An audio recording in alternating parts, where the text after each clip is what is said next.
विद्यार्थियों, सुप्रभात। आज हम हिंदी की सुपाठ्य पुस्तक आरोह भाग 1 गद्य खंड पाठ 4 विदाई संभाषण का अध्ययन करेंगे। बाबू बाल मुकुंद गुप्त विरचित विदाई संभाषण उनकी सर्वाधिक चर्चित व्यंग्य कृति शिव शंभू के चिट्ठे का एक अंश है।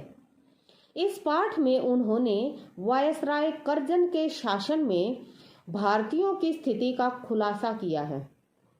इस पाठ में भारतीयों की बेबसी, दुख एवं लाचारी को व्यंग्यात्मक ढंग से लॉर्ड करजन की लाचारी से जोड़ने की कोशिश की गई है।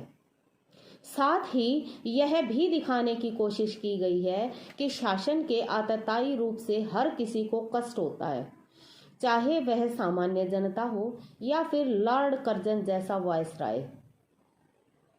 आइए जानते हैं कि बाबू बाल मुकुंद गुप्त ने इस विदाई संभाषण में क्या कहा है। निबंधकार लॉर्ड करजन को संबोधित करता हुआ कहता है कि अब आपका शासनकाल समाप्त हो गया है। आपका किसका? लॉर्ड करजन का। आपने शायद यह सोचा भी नहीं होगा कि आप इतनी जल्दी राज्य की गद्दी छोड़ेंगे। शायद भारत की जनता ने भी यह नहीं सोचा होगा, परंतु ईश्वर सब जानता है, उससे कुछ भी छिपा हुआ नहीं है। लेकिन अब तो आपको यहाँ से जाना ही होगा। जब आप दूसरी बार वायसराय बनकर आए थे तो यहाँ की प्रजा खुश थी। वह चाहती थी कि आप यहाँ से अपने देश को लौट जाएं, लेकिन आज आपके जाने पर उन्हें दुख हो रहा है। बिछुड़ना सचमुच करुणाजनक, निर्मल और कोमल होता है। बिछुड़ते समय वैर भाव शांत रस में परिवर्तित हो जाता है। आपका देश तो मैंने नहीं देखा, लेकिन भारत देश के पशु पक्षी भी बिछुड़ते समय उदास हो जाते हैं। कमजोर एवं शक्तिशाली दो गायों के उदाहरण से यह बात स्पष्ट है, लेकिन परेशानी की कोई बात नहीं है।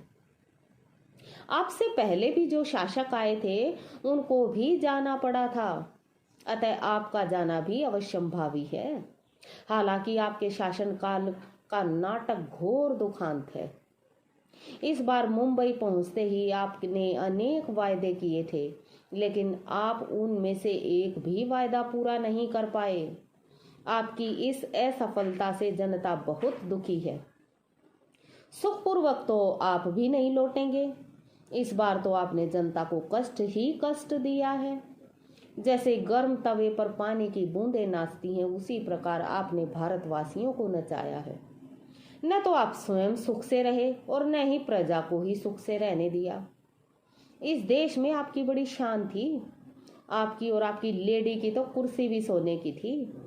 इस देश के अमीरों ने पहले आपको सलाम किया, बाद में बादशाह के भाई को।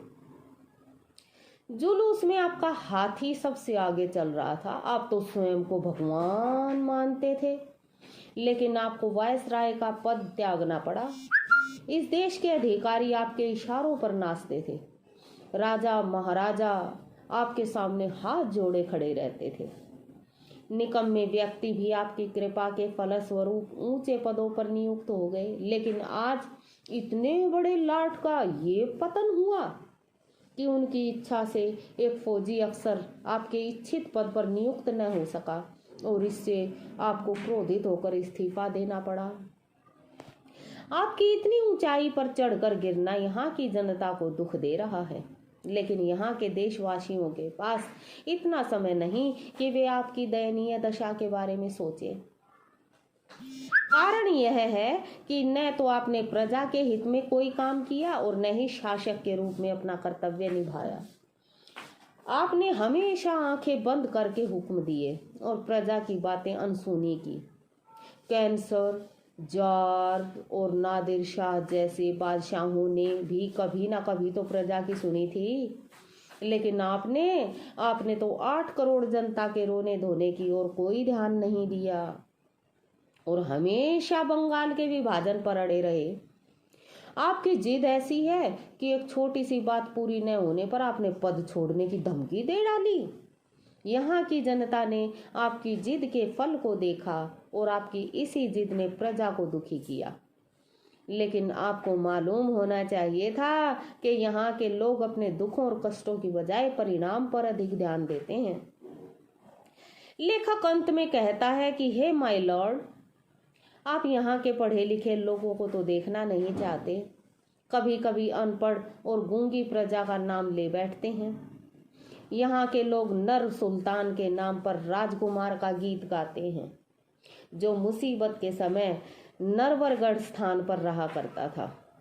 यहाँ रहते हुए उसने सभी काम किए और जाते समय उसने नरवरगढ़ को प्रणाम किया और उसे अन्नदाता कहा, क्योंकि वह वहीं का भोजन और पानी पीकर जिंदा रहा था।